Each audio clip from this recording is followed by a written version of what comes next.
Aloha, this is Sherry Bracken for Big Island News Center.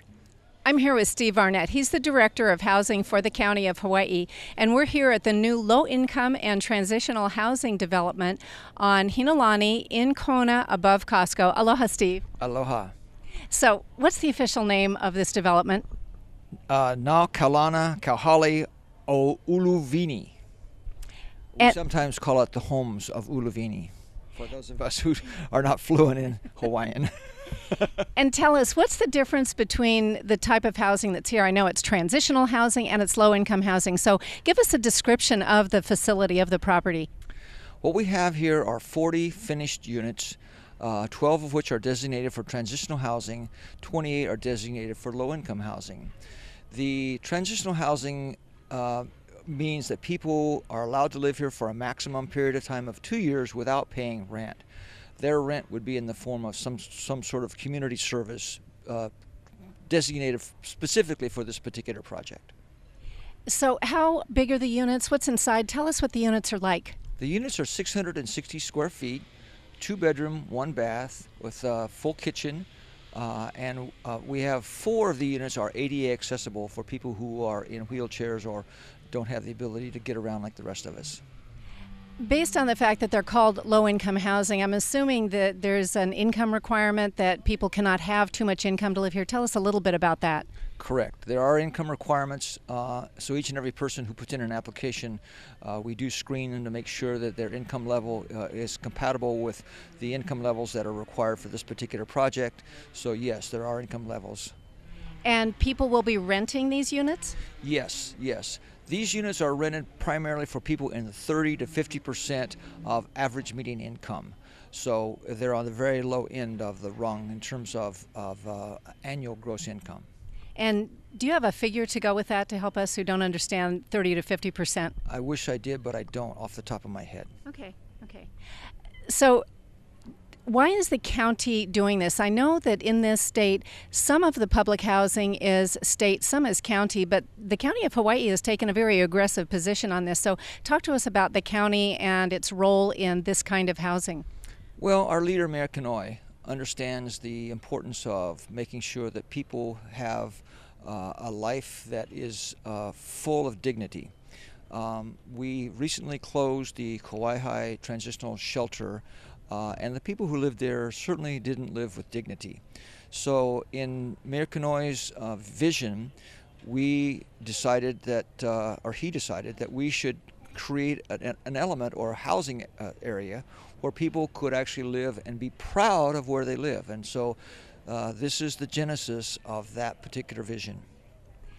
We're here on November 22nd. When are the first tenants moving into these housing units? To be honest with you, the first tenant was supposed to move in today, but she is very pregnant, and she was also very embarrassed and decided that she didn't want to receive keys today, so she's going to move in tomorrow. And when is the baby due? Now I think the baby's due imminently. So you could have 2 tenants very quickly. Very quickly, yes. And then are people applying to live here? How's that working? How are people getting the opportunity to live in these really beautiful units? Yes, we've already had over 150 applications for tenants to live in these units. They were taken on a first-come, first-served basis. Once the tenants were screened for income levels, then they were also screened. I'm not sure the exact screening process. Sharon Hirota, who is my division head in charge of existing housing, was responsible for accepting applications and doing the screening, and so the screening process, is in accordance with HUD and all of the other regulations that take place. Now, I understand that in addition to apartments, there are other services and facilities here. Tell us about those. Well, we've also built a community center. The community center is designed to allow people to have a place to do their laundry, to collect their mail, to meet and greet. We have 3 offices in the community center that are designed specifically for social services. One of the offices is probably going to be for the provider, which is Hope Services, Inc. The other 2 offices will probably be available for any kind of social service that needs to be provided to the tenants or the transitional people who live here. In addition, we have a kitchen that right now is not a certified kitchen, but is certifiable at some point in the future. So we do feel that the community center is going to be a real added boon to the people who live here. Hope Services, you said, is administering this. Tell us a little bit more about Hope Services. Hope Services is a name change from the Office of Social Ministries, which is a wing of the Catholic Church. They and one other potential provider put in applications to be the manager or provider for this particular project. The people in charge are Carol Ignacio and Brandy Menino, and who will have extensive service and experience in transitional and low-income housing management. So we're definitely excited to have them on board as our provider. What was the cost of this project, or what is the cost? Because I see it's ongoing. The cost of this phase that we're looking at right now is about let's see, it was $3 million for the site work and another $6 million. We have about $9 million in it as we speak. We received a second grant from the HHFDC, which is the Hawaii Housing Finance Corporation, which is a state agency, for another $4 million. And so the excavation that you see going on to the Makai side of the community center is for us to build actually another 20 to 24 units as a result of that grant. Oh, good. So it sounds like Hawaii County isn't putting in a ton of money. It sounds like a lot of the money is coming from other sources. That's true, although there is money that's been set aside in the capital improvements budget for units here at Koloko. So the county is putting their money where their mouth is as well. How much money is the county kicking in, do you know? It's $2.3 million in this last bond vote. Any other ideas, thoughts, information about this lovely place that you'd like to share with us? Only that it's going to make life much easier and with much more dignity to those people who are down and out on their lives right now. And we're hoping that this can be a stepping stone for those people to move from transitional to low income to hopefully move out of here and be on their own and be able to survive without having any further public assistance. One more question. Are you able to share with us plans for having other organizations here? I understand Food Basket, Habitat for Humanity may have locations here.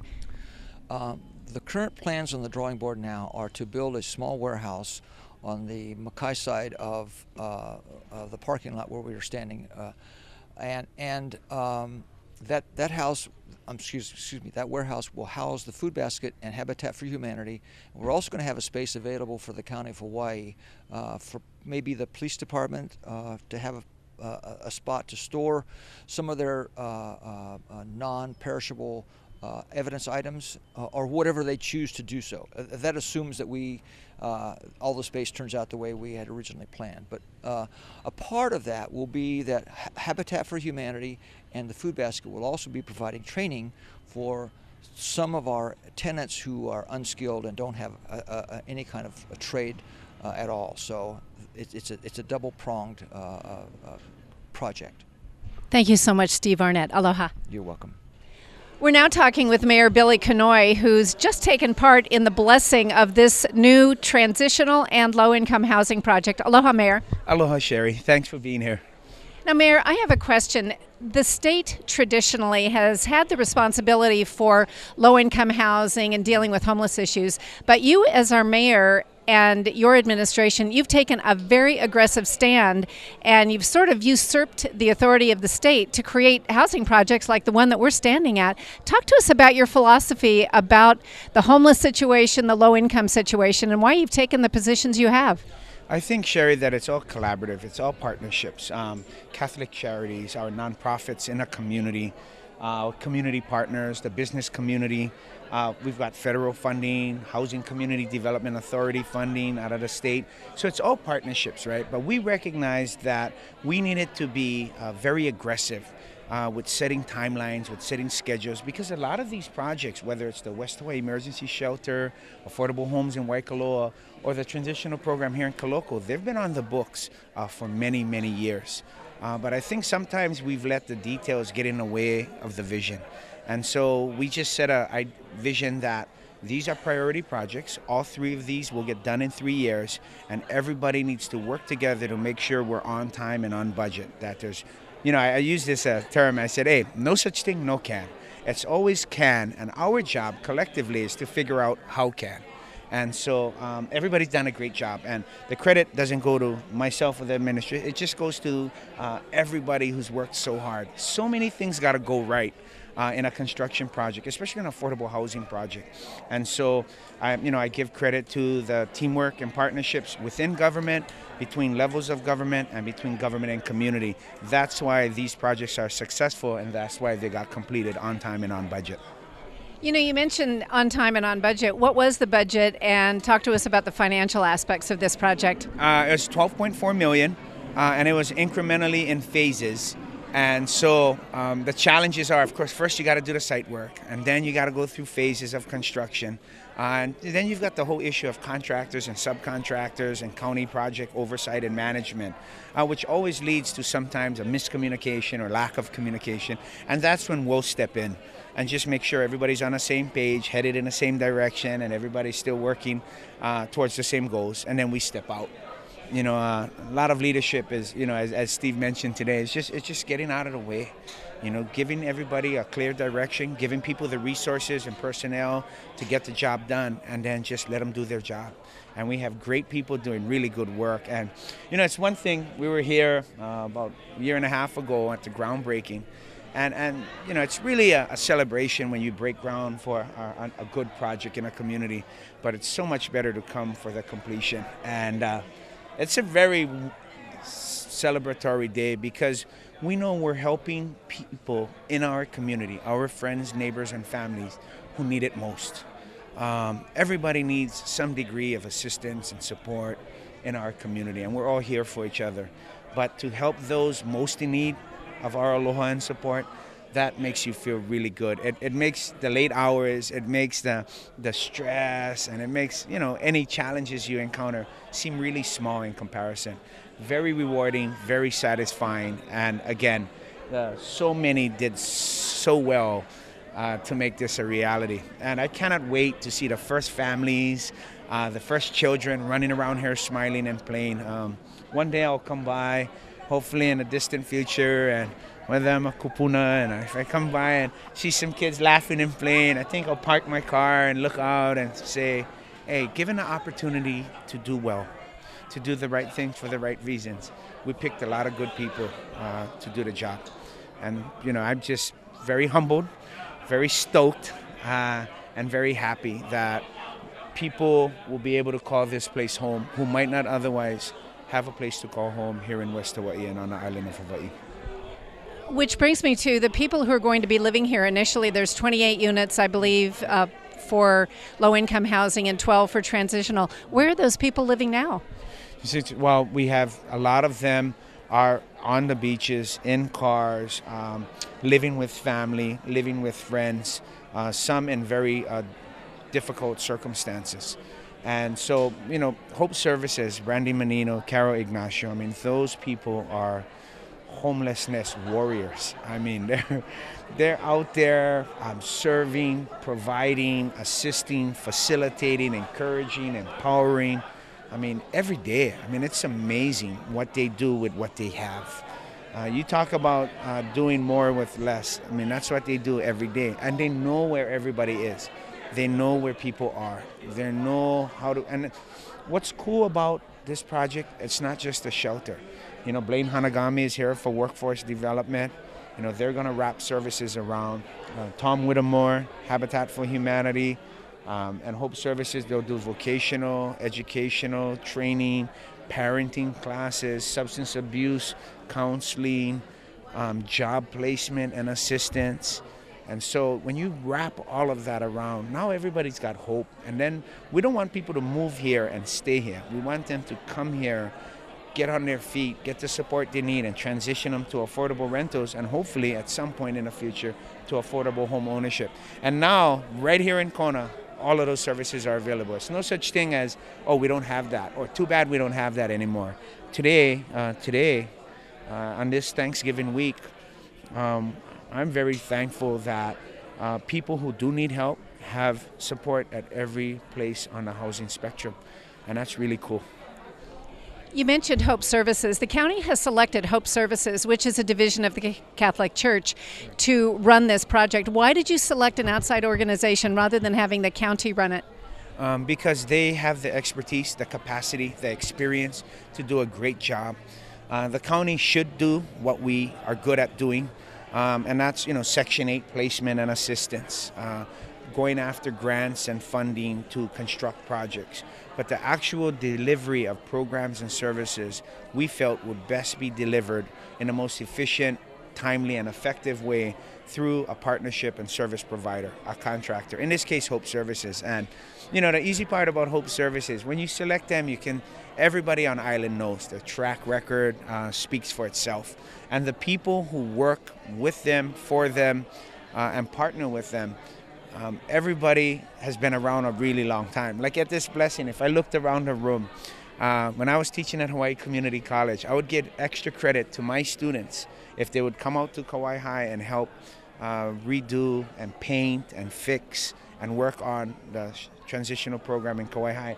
And I see Patrick here. I see people who've been around fighting a good fight for years on this island. And it's, when I, even at APEC, or when I see other leaders, and they always ask me, hey, so what's so different about your island? How come everybody tell you your island? I said, I cannot really tell you about Hawaii Island in one DVD, in a glossy brochure, or in a speech or presentation or PowerPoint.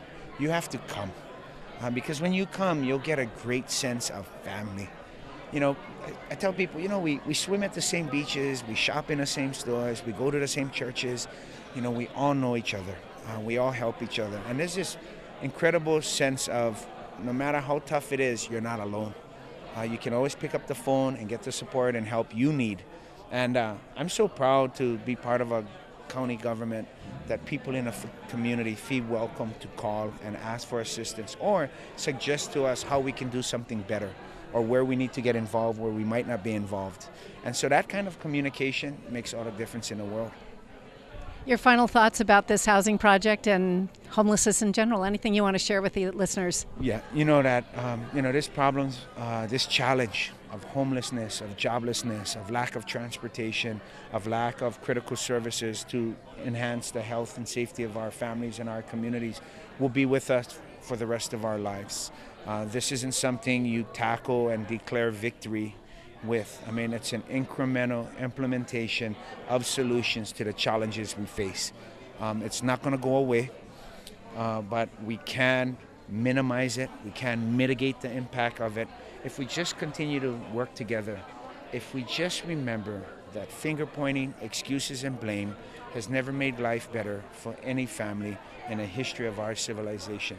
But love, respect, cooperation, collaboration, compassion wins every time. And as long as we stay there and do that and continue to embrace those values that make us unique and special, we'll be okay. We'll be able to continue to help those who most need our support and aloha.